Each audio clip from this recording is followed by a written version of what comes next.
Car tester Ines Petri is in Miami, Florida for the presentation of Smart's new electric car. The Smart Electric Drive has been on the market in the United States since 2010. A full 1/4 of the third-generation Smart sold here were electric cars. Ines is going to test drive the new fourth-generation Smart 4.2 electric drive. In Germany, only about 1 out of every 100 new cars is electric. So there's still some way to go to establish this type of drive as a viable alternative. The latest electric Smart is aimed primarily at city drivers. Smart has been offering electric drive for several years now, introducing the first generation for lease only to company or official clients.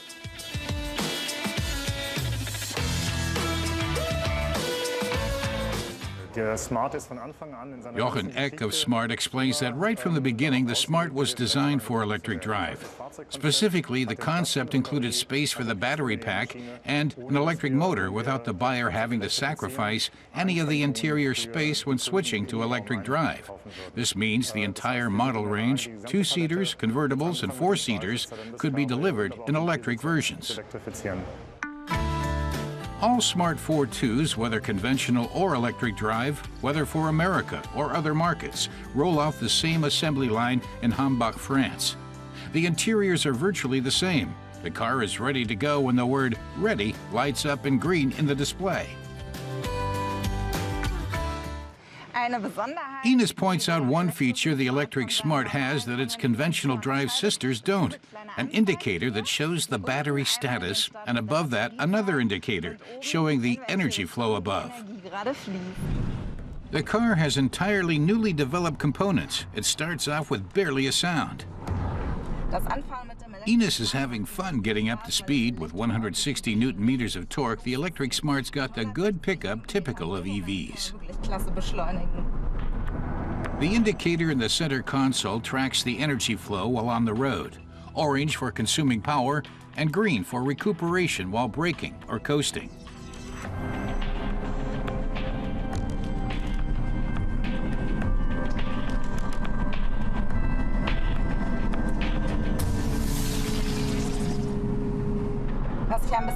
It's the recuperation that, to Ines, feels different in the American version. When she lets off the gas pedal, she doesn't feel the strong deceleration she has in other electric cars. The American version, like the European one, has an eco mode that sets the car up for more energy-efficient driving. Ines notes that even in eco mode, recuperation while slowing down is small when compared to other electrics. In the American version, the motor's physical capabilities are not used to full advantage. Ines says the eco mode is set a bit differently in the European version, so when she lets up on the gas pedal there, the recuperation is noticeably stronger.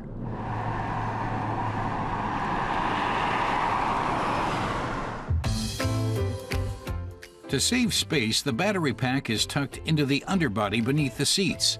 The space available is just the same as in the gasoline-powered Smarts. The luggage space is also unchanged.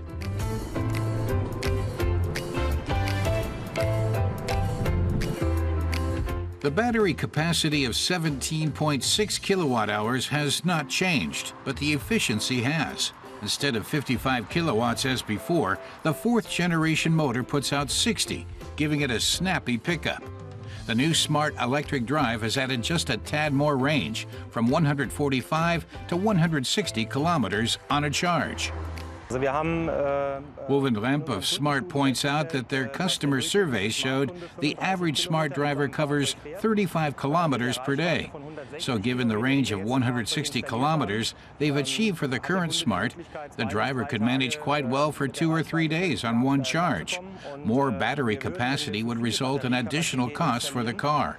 The company preferred to make it affordable to a great many buyers.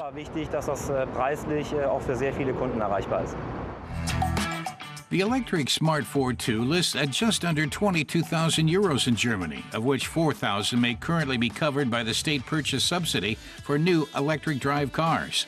A real improvement in the fourth generation is the new onboard charger. On the German grid, It can recharge the Smart's battery up to 40% faster.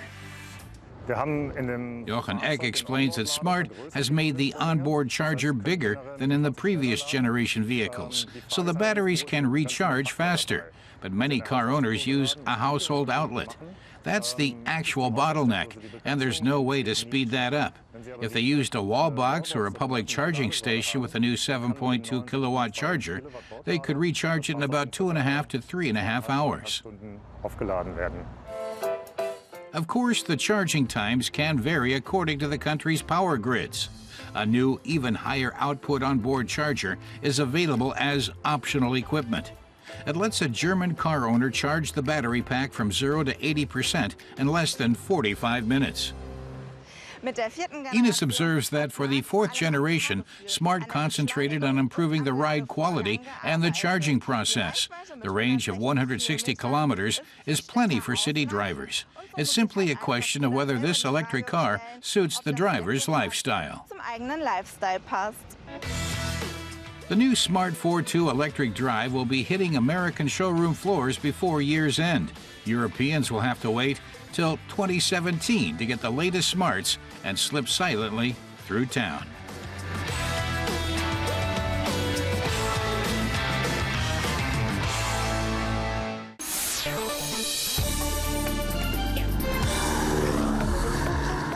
Most people probably know the name McLaren from the Formula One racing track, but the British sports car maker builds models for the road as well.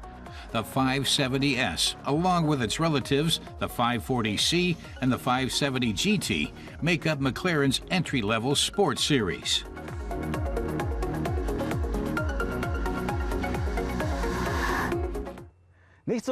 Test driver Reinhold Deisenhofer finds the road-going 570 not as uncompromising and puristic as its big racing brother, the 650.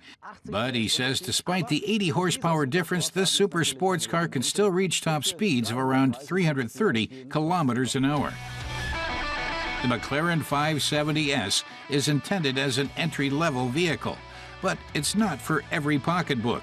In Germany, the sporty British car sells for around 182,000 euros. But owners get quite a run for their money. 0 to 100 kilometers per hour in 3.2 seconds and 600 Newton meters of torque. The twin-turbo 3.8-liter V8 engine is every driver's dream. But most drivers will probably want to deactivate the new start-stop function. These images speak for themselves.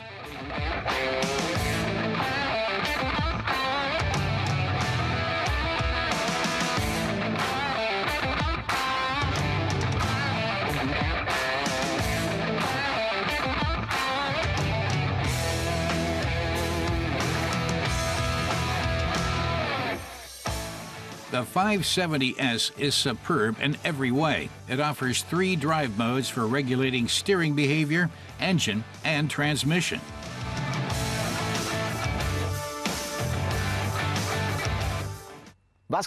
Our tester says what the McLaren 570S does best of all is impress. He says no other car is so often photographed or given the thumbs up. That's down to its extravagant design, promising a superb engine with matching brakes, chassis, and razor-sharp steering. Reinhold's tip for prospective buyers: order the Bowers & Wilkins audio system. He says it's almost as good as the high-end Burmester sound systems that Porsche uses.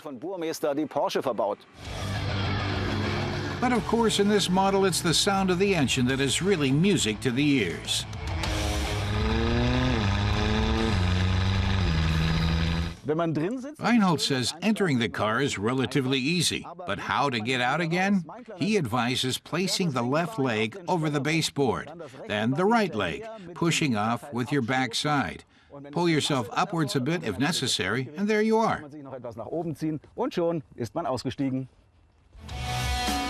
In fact, McLaren's newly developed carbon fiber monocell body was especially designed to ease getting in and out. Reinhold sees the McLaren 570 as a multitasker. For track, country roads, and city streets, he points out 2 new features: a glove compartment and a vanity mirror. He doesn't get how you can correct your eyeliner while accelerating from 0 to 200 in 9.5 seconds. But it's a sign that this McLaren is built not just for racing, but for everyday use.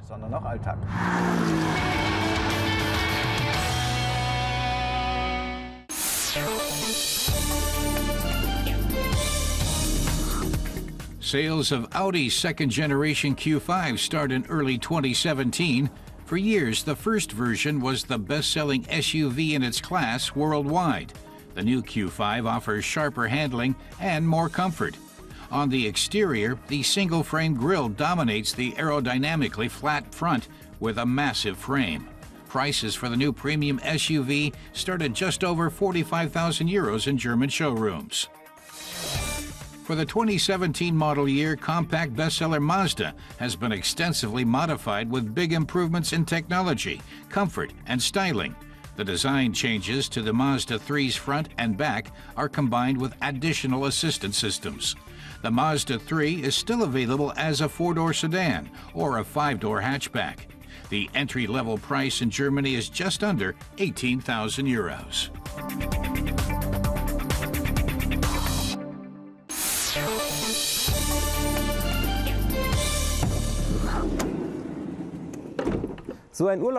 Montes says going on holiday with a camper van can be great because you're free to stop pretty much whenever you feel like it. But handling a camper van like this is quite different to driving a normal car. Eimer offers training on how to drive these vehicles safely, and Montes has come to check it out.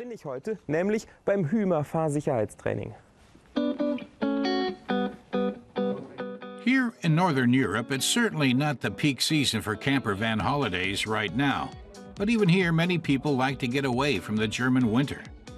At the Sachsenring racetrack, professional instructors are on hand to show drivers how to react correctly in every situation and ensure they drive safely. The first consideration is loading the vehicle correctly. Ronald Geyer's the main instructor. He says it's important to look over everything once more before you leave. Anything that can shift needs to be stowed properly. You need to draw up a plan beforehand to ensure that everything is correctly packed or fastened down so it can't move lengthways or sideways.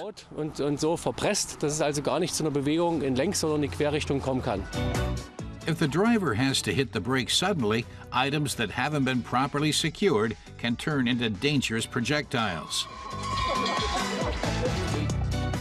Driving in a circle proves instructive even for experienced camper van drivers.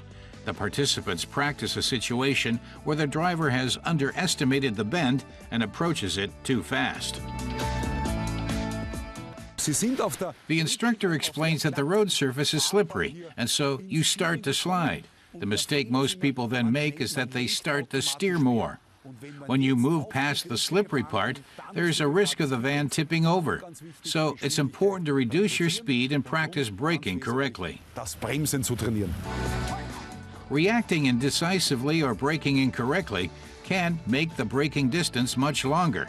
In some cases, that can prove fatal. Often drivers don't realize that trucks need a longer braking distance. Participants watch a test situation that demonstrates why it's important always to keep enough distance when driving behind a truck. But Montes says the course doesn't just focus on how to drive safely on the open road. What happens when you decide to stop somewhere for the night? If you park your camper van at a campsite, you often have to negotiate your way past other outsized vehicles. There might be trees to avoid as well, and things that can start to get complicated. Vielleicht stehen da noch ein paar Bäume auf dem Weg. Ja, und dann fängt das Ganze an, schwierig zu werden. During the training, the driver and passenger get to practice working together, with one out on the road signaling to the driver how much room they have left to reverse. The instructors are always on hand with useful tips.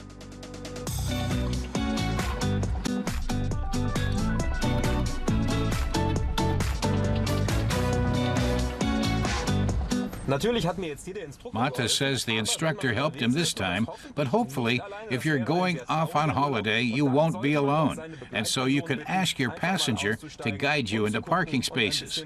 That makes a huge difference.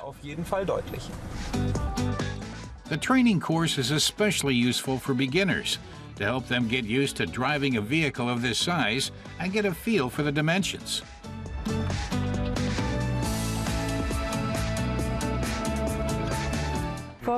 This participant says she'll be getting a 7.8-meter camper van, so she wanted to be prepared. But the main focus is teaching participants how to react in an emergency. Those who appreciate both their own and their vehicle's limits will drive more safely. This participant says she hasn't driven her camper van very much so far. She's learned a lot here, particularly how braking and reversing into a parking space, some things she'd never done before.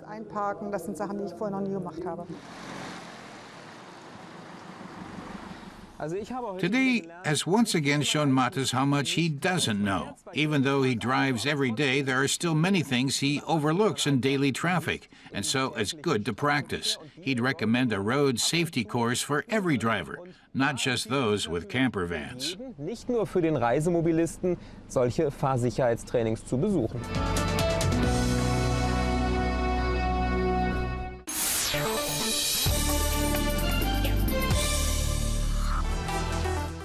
The easiest way to make the dream of owning a BMW a reality is to choose the 1 Series. Starting at around 23,000 euros in Germany, it's served as an entry to the BMW brand for 150,000 new buyers, making it a key model for the Bavarian car maker. Tester Andre Zimmermann cites people who complained that things were better in the past, like more 3-door compacts with rear-wheel drive, and that those models are now a dying breed. But he says there is still a car that fits that basic description, and that's the BMW 1 Series. Our 118D model with the Urban Line package starts at around 34,000 euros in Germany. The 8-speed Steptronic transmission makes the 0 to 100 km/h sprint in 8.1 seconds. The 1 Series has a typical BMW exterior. The headlights feature the classic twin circular design. And then there's the unmistakable 2-kidney radiator grills. Andre says it's logical in a rear-wheel drive for the engine to be mounted lengthwise, not transverse, and take up more length of the car than width. But actually, at 4.33 meters, this compact BMW is only marginally longer than the current VW Golf. This engine configuration leaves less room for passengers and luggage, says Andre. But his impression is that there's plenty of room, although not for a long vacation. To be exact, the BMW offers 360 liters of trunk space. That's just 20 liters less than the Golf with front-wheel drive, a difference that most owners won't mind.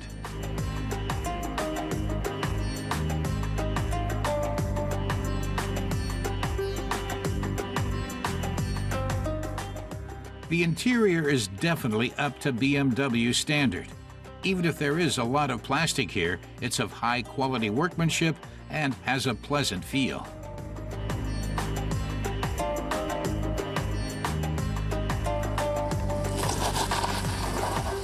The most noticeable effect of the rear-wheel drive is on the ride. Andre explains it like this. Since the front axle doesn't exert any thrust, the steering stays free from any drive influence. So no matter how much he accelerates out of the curve, the force exerted on the steering wheel stays the same. That makes for easier handling and doesn't falsify the feedback he gets from the steering. Many drivers of today's mostly front-wheel drive cars have never known this kind of handling. A large number of drivers see rear-wheel drive as a must in sports and race cars, since it means less of a temptation to understeer at high speeds.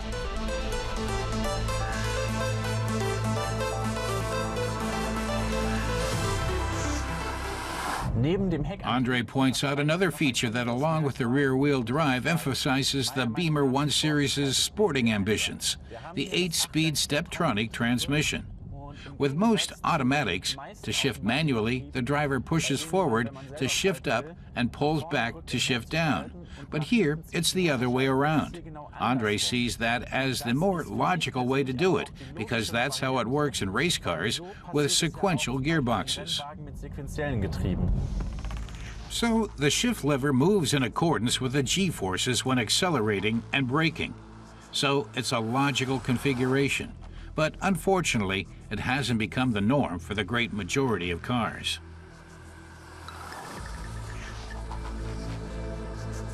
Andre observes that BMW's 1 Series occupies a niche that no other car maker will venture into right now. That may be a very good selling point, but it might not last long. BMW makes plenty of other models that don't have rear-wheel drive.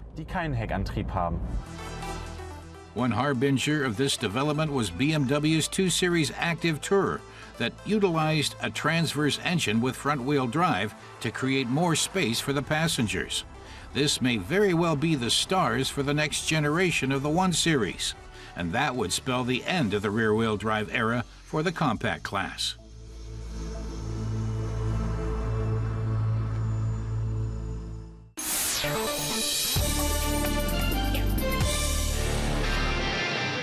The 2016 Essen Motor Show has become far more than just a tuning show. Often it's more like an orgy of horsepower. Even more than the sports cars and customized production models, it's the hot rods and rarities that draw the crowds. Like this 1974 Chevrolet Monte Carlo with the somewhat shamanic name Spirit Runner. Its owner, Brandon Gonzalez, redid the paint, engines, and hydraulics.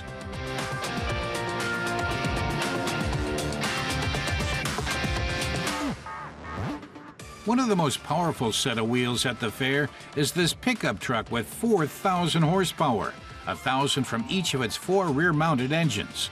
It belongs to New Zealander Gordon Tronson.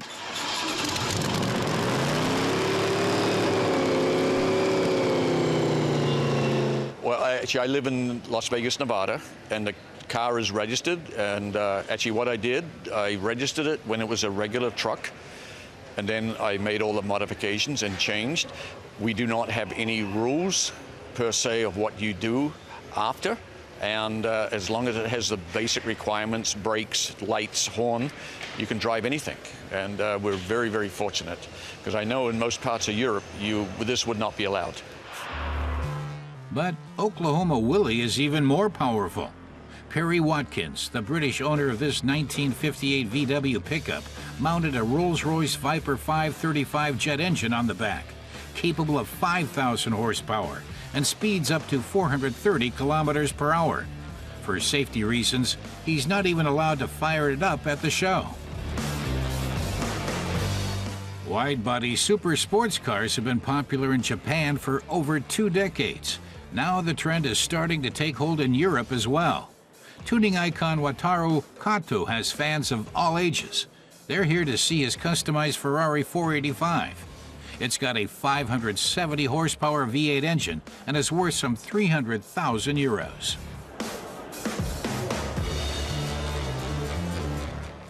Another new trend is souped-up electric vehicles, or EVs. The idea is not so much to beef up the performance as to enhance the appearance.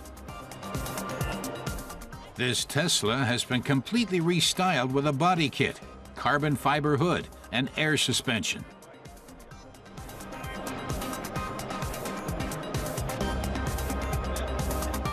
It's the new and crazy alongside the old and crazy that gives the Essen Motor Show its special character. The oldest car at the fair is a 1929 Citroën delivery truck. You could call it one of the very first hybrids. A wood-burning gasifier was added to help out the combustion engine. It actually still goes. The most expensive car at the show is this Maserati 250F, insured at a value of 5 million euros.